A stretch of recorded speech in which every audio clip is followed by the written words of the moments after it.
GPU prices have gotten even more insane. RX 9000 isn't being sold by this GPU maker at all. AMD is crushing everyone, and Nvidia's desktop 5080 just lost to AMD's mobile APU at this. Welcome everyone to Gamer Melt. Okay, it's news time, and first up for today, GPU prices are getting even more insane. This story originally comes from Asus's own store and later reported by Video Cards. And as you can see right here, starting things off, it says although the GeForce RTX 5090 launched 6 weeks ago, there's been no change in terms of availability.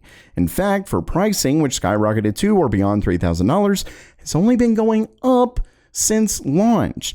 And this one specifically comes from, like I said, Asus's own US store, which of course means that, this is almost certainly, this is as close to AMD as far as pricing as it gets before other retailers and things like that become involved. So this is pretty much what they're going to be selling for. And as you can see, it says that they're now confirming another price hike for RTX 5090 cards. Now it says, interestingly, the most expensive model, the ROG Astral LC, now listed at $3,410, has not received any further adjustments. Probably because it's $3,410, but guess what? Other models have. Like the Astral RTC 5090 OC, it now costs $280 more than it did just a few days ago. We're talking $3,359.99. And this is from a card that was supposed to cost $2,800, meaning we're talking $800 more than its original MSRP. Not only that, but the Tough OC model, as they state, which isn't even the most premium in Asus's lineup, now costs $3,000. And the non-OC model is a whopping $2,759.99, which is $250 more than just a few days ago, where it was priced at $2,499.99, so $2,500. And it doesn't stop with Nvidia's GPUs, because as you can see here, AMD's own RX 9000 cards are also affected. For example, when we look at the Tough OC model, it's now at $719.99. So yeah, pricing has gotten completely off the charts. Hopefully things start coming back to normal and soon. If you're like me, you probably sit at your computer for pretty much the whole day, whether it's working like I'm constantly doing or gaming or whatever. So it's pretty tough to actually get in some exercise. Luckily, I've been able to do both thanks to today's sponsor, FlexiSpot, and their new under-desk auto incline treadmill, which goes perfectly with my favorite desk ever, their E7 Pro sit-stand desk. I'm using it right now. Seriously, I love this thing. But we've got to talk about the treadmill, because I'm able to do my work while getting a workout. And what I love most is that you can put it on an incline so you get a better workout without having to run, making it impossible to type. With this, you can literally game while getting in some nice cardio. It's great. Plus, with its 275-pound weight limit and a 2-year warranty, I know I'm good to go. Oh, and it comes with a built-in Bluetooth speaker. So get yours now by visiting my link in the description below. And don't forget to check out their E7 Pro desk either. Both of those are linked in the description. And next up for today, while it's clear that AMD's RX 9000 GPUs are very popular, MSI says they're officially done. And this has been a trend for a little while at this point, because as you can see right here, it says data compiled by Tom's Hardware shows MSI produced a whopping 45 distinct models during the RDNA 2 generation. So we're talking RX 6000. But yet, when it came to RX 7000, they massively scaled that back to just 4 custom designs. Holy crap! And not only that, but get this, for example, the flagship 7900 XTX reused cooling solutions from previous generations, showing that, yeah, they're clearly not taking this too seriously, at least for AMD, unlike their Nvidia lineup. Well, MSI has now officially confirmed that it will not manufacture graphics cards based on AMD's latest RDNA 4 architecture. They specifically stated while talking to Tom's Hardware that they're, quote, not manufacturing AMD GPUs this generation. So yeah, there you have it. With that said, I bet they're starting to regret it at this point because AMD is apparently crushing it, even more so than Nvidia. And in a second, I'll get to a story where they're also crushing Intel. As you can see right down here, AMD's own David McAfee, which is their vice president and general manager over client channel business, called demand for AMD's newest GPU release, quote, really unprecedented. He also said, quote, the launch of RDNA 4 was really a milestone event for our graphics business.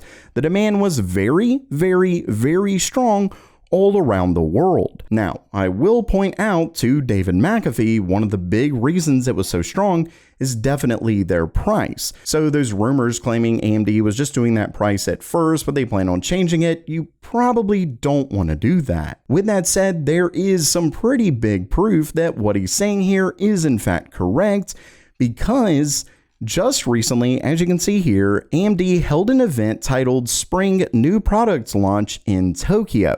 This drew influencers and partner representatives to showcase and comment on RX 9000 as well as Ryzen 9000 X3D, and they faced questions about RDNA 4 supply.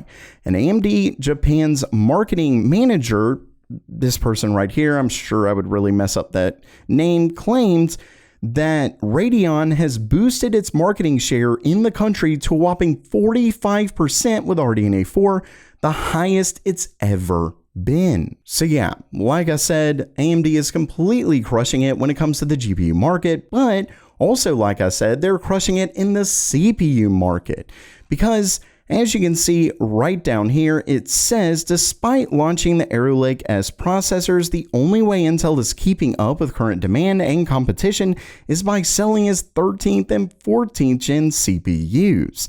This right here originally comes from, well, Tech Epiphany, but this is apparently sales within Amazon, and you can see here the top 10 best-selling CPUs are all AMD CPUs. But not only that, according to the actual shipments from, once again, Tech Epiphany, it says AMD shipped 84.18% of the total CPU shipments in February 2025, while Intel sold just 15.82%. So yeah, once again, like I've been saying, AMD is completely crushing it.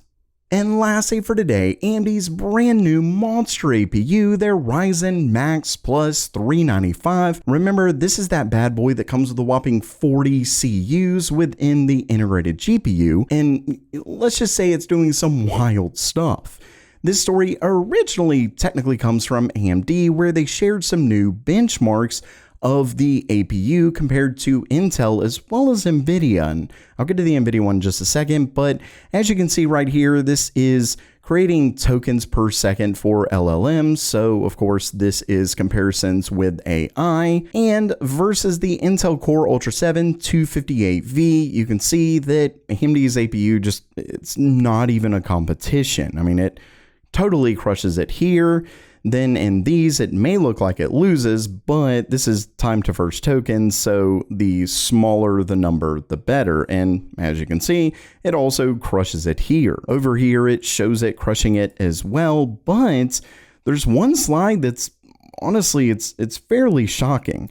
And as you can see, this one is actually against Nvidia's RTX 5080 desktop GPU. And we're talking 360 watt TGP versus 55 watt TDP. So pretty massive difference here, yet in the completely best benchmark that it shows, it's able to beat it at over 3 times the performance. Now, one of the big reasons for this is the fact that, well, for one, LLM models do really like a ton of memory, but specifically because Ryzen AI Max effectively shares the VRAM, it's allowed to get up to a whopping, so it comes with up to 128 gigabytes of shared memory, and they're allowed to allocate as much as 96 gigabytes to be used as VRAM. So less than 16 gigabytes, obviously the amount of memory in the RTX 5080, Nvidia's GPU does win, and it wins fairly well. But as soon as you get past that, AMD's mobile APU begins to crush it. So yeah, I just thought this was a pretty interesting kind of display about, well, for one, the shared memory in APUs and just the fact that it can literally beat a really expensive desktop GPU. But yeah, I don't know. Just thought this was pretty cool. But of course, let me know what you think down in the comments below.